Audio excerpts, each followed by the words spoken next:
প্রচলিত বিশ্বাস অনুসারে শ্রীকৃষ্ণ দ্বারকায় দেহত্যাগের পর পুরীতে জগন্নাথ রূপে আবির্ভূত হন।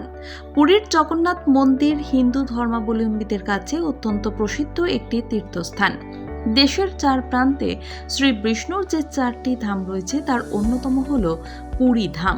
বাকি তিনটি ধাম হল দ্বারকা, রামেশ্বরম ও বদ্রীনাথ। শুধু আমাদের দেশ নয়, বিশ্বের নানান প্রান্ত থেকে অগণিত মানুষ জগন্নাথ দর্শনে মন্দিরে আসেন। প্রাচীন এই মন্দিরের সঙ্গে জড়িয়ে রয়েছে বহু রহস্য ও কিংবদন্তি। তারই একটি হলো জগন্নাথ মন্দিরের সমুদ্রের গর্জন শুনতে না পাওয়া।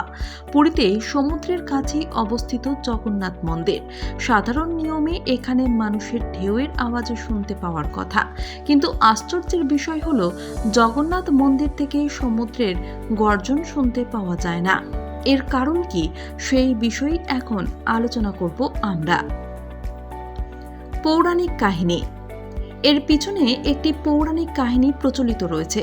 একবার নারদ মুনি শ্রী জগন্নাথ দেব প্রভুকে দর্শন করতে পুরীর মন্দিরে আসেন। সেই সময় মন্দিরের দরজায় অপেক্ষা করছিলেন বজরংবলী। নারদ মুনি যখন মন্দিরের ভিতরে প্রবেশ করেন তখন তিনি দেখতে পান যে জগন্নাথ দেব অত্যন্ত বিচলিত হয়ে রয়েছেন। কী কারণে তিনি বিচলিত, মহর্ষি নারদ তা জানতে চাইলে জগন্নাথ দেব তাকে বলেন যে সমুদ্রের প্রবল গর্জনের কারণে তার মন অশান্ত হয়েছে। এই প্রচণ্ড আওয়াজের কারণে তিনি একাগ্রচিত্তে কোনো কিছুতেই মনোনিবেশ করতে পারছেন না।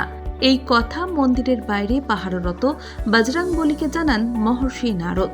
বজরংবলী হলেন রামের পরম ভক্ত, আর রাম এবং কৃষ্ণ উভয়ই বিষ্ণুর অবতার। আবার জগন্নাথ দেব হলেন কৃষ্ণের আর এক রূপ। সেই হিসেবে বজরংবলী জগন্নাথ দেবের পরম ভক্ত।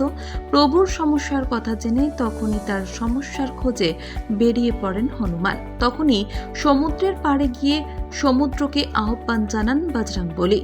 তাকে সমুদ্রের ঢেউয়ের গর্জনকে শান্ত করতে বলেন।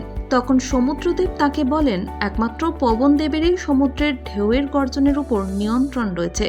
তখনই হনুমানজি পবনদেবকে এই সমস্যার সমাধান করতে অনুরোধ করেন। পবনদেব তাকে বলেন যে সমুদ্রের গর্জনকে একমাত্র তখনই চুপ করানো যাবে যদি যেদিক থেকে হাওয়া বইছে তার থেকে জোরে অন্য দিক থেকে হাওয়া বওয়ানো যায়।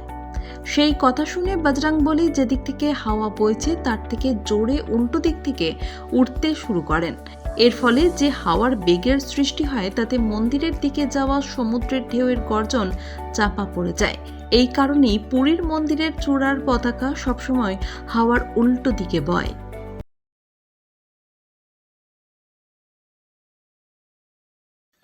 প্রচলিত বিশ্বাস অনুসারে শ্রীকৃষ্ণ দ্বারকায় দেহত্যাগের পর পুরীতে জগন্নাথ রূপে আবির্ভূত হন।